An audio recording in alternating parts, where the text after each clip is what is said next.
Pak Uda, Assalamualaikum warahmatullahi wabarakatuh. Salam sejahtera untuk kita semua dan selamat sore.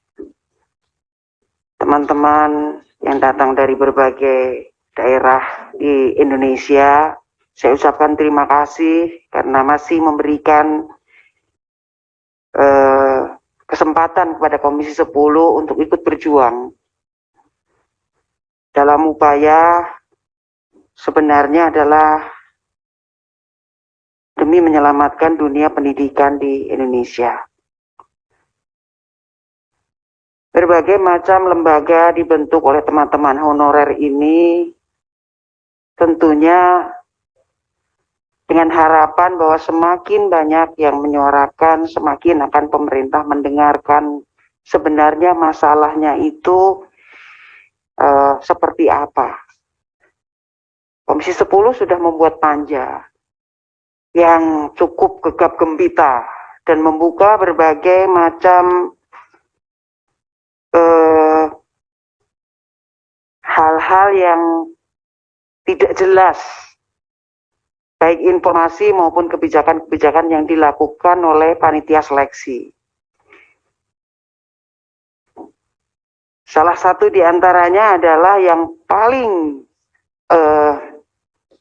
ramai pada saat itu ketika Bapak Ibu guru honorer ini dituduh menyulitkan pemerintah daerah karena akan membebani keuangan daerah. Nah, pada saat itu kami sampaikan bahwa program 1 juta guru disiapkan dananya dari dana alokasi umum APBN tahun 2021. 1 juta itu kalau dihitung selama 12 bulan dari 9,4 triliun itu rupa-rupanya penerimaan per guru itu hanya 1,6 juta. Artinya dari situ saja kemudian kami berpikir mengapa pemerintah menganggarkan 9,4 triliun tetapi untuk angka 1 juta. Ya, sementara di dalam peraturan pendapatan itu minimal adalah 2,4 juta. Memang agak membingungkan ini juga yang kemudian membuat teman-teman kabupaten kota, ya, baik DPRD, kabupaten kota maupun kepala daerah kemudian merasa was-was. Apalagi dana yang disiapkan 9,4 triliun itu berada pada sisi yang diturunkan secara tahunan. Ketakutan teman-teman di kabupaten, kota, dan provinsi yang menjadi kepala daerah adalah bahwa tahun berikutnya belum tentu dana itu dikirimkan dari APBN. Nah, tidak ada kepastian mengenai itu sampai Panja melaporkan hasilnya kepada pimpinan DPR, dan sampai sekarang pun memang kabupaten kota merasa belum menerima tambahan DAU khusus untuk P3K. Ini adalah adanya dua persepsi yang tidak sama. Ketika kami konfirmasi ke Kementerian Keuangan, DAU yaitu jumlahnya segitu. Tetapi penerimaan kami bahwa ketika ada sejumlah tenaga P3K yang dikirimkan, dibuka formasinya baru, diterima baru, tentu akan ada tambahan DAU. Ternyata tidak. Ya, jadi memang ini ruwet. Kemudian ketika disampaikan bahwa kuota formasi itu tidak sesuai dengan kebutuhan, itu kembali lagi ke harapan bahwa berapapun jumlah yang diusulkan oleh kabupaten kota itu nantinya dapat dibiayai sendiri dengan kekuatan keuangan yang ada di kabupaten kota tanpa mengharapkan bantuan dari APBN. Itulah kenapa kuota yang disampaikan oleh kabupaten kota kepada pemerintah pusat itu sedikit. Pemerintah kabupaten kota dan provinsi tidak mau kemudian hari itu mengangkat P3K pada 1 tahun kemudian tidak bisa membayarkannya pada tahun berikutnya.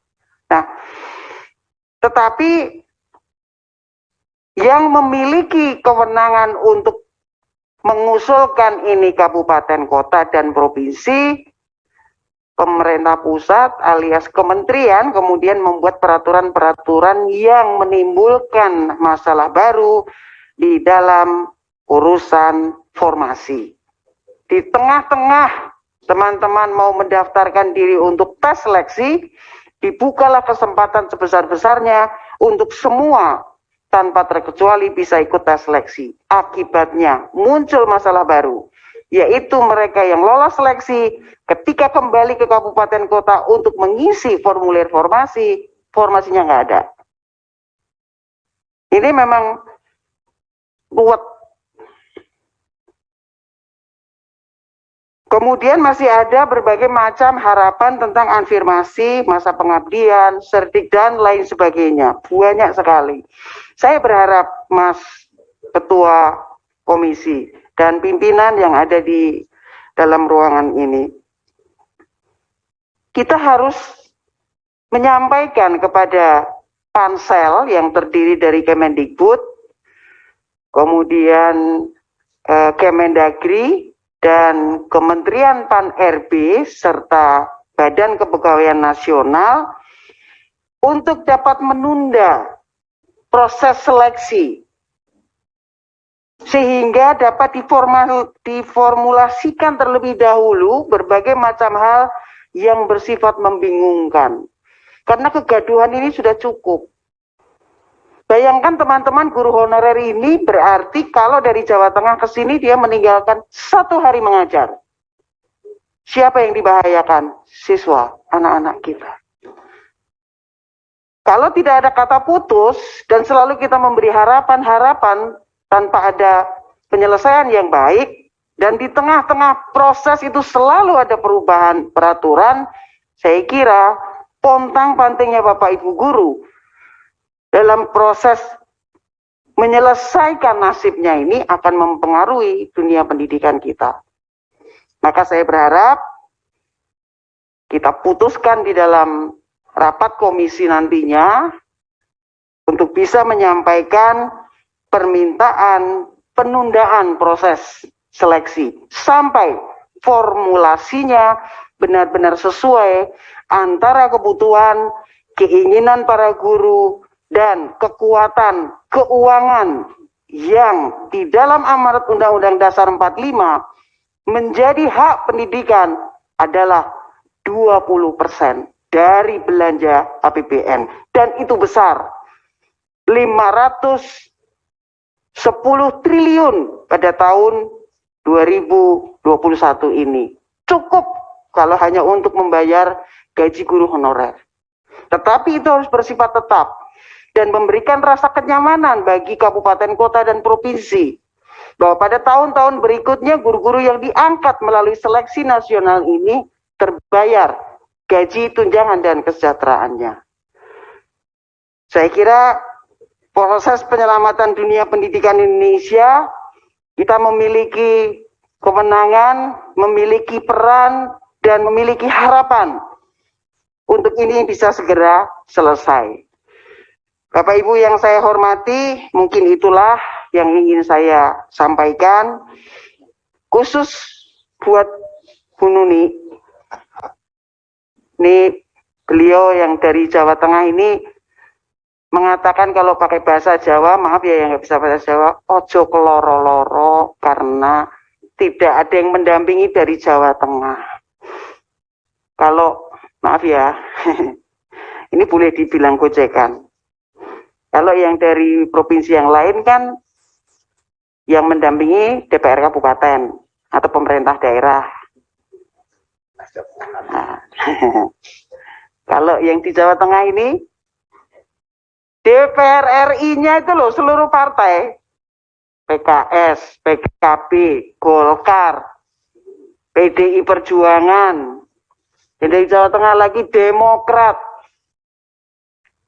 Pada saat berbicara tentang guru dan dunia pendidikan Bu Nuni, kita tidak bicara partai. Ya, kita tidak bicara partai, kita bicara masa depan bangsa. Jadi Bu Nuni jangan kecil hati, kita juga selalu menunggu. Ketika kita bicara soal P3K, yang disebut namanya oleh Pak Huda ini Bu Nuni. Terima kasih. Guru senior yang menjadi ikon daripada pergerakan guru honorer untuk menjadi tendik ya. Tendik P3K dan tendik. Iya. Nah, itulah sebenarnya harapan kita ya, tidak hanya guru, tetapi juga tendik. Demikian yang ingin saya sampaikan. Terima kasih. Wabillahi taufik wal hidayah. Semoga kita semuanya sehat, diberkati dalam masa pandemi COVID ini, tidak terjadi hal-hal yang tidak menyenangkan dan dapat terus sukses dalam melaksanakan rencana-rencana yang telah disiapkan. Amin. Terima kasih Ibu Agustina, Wakil Ketua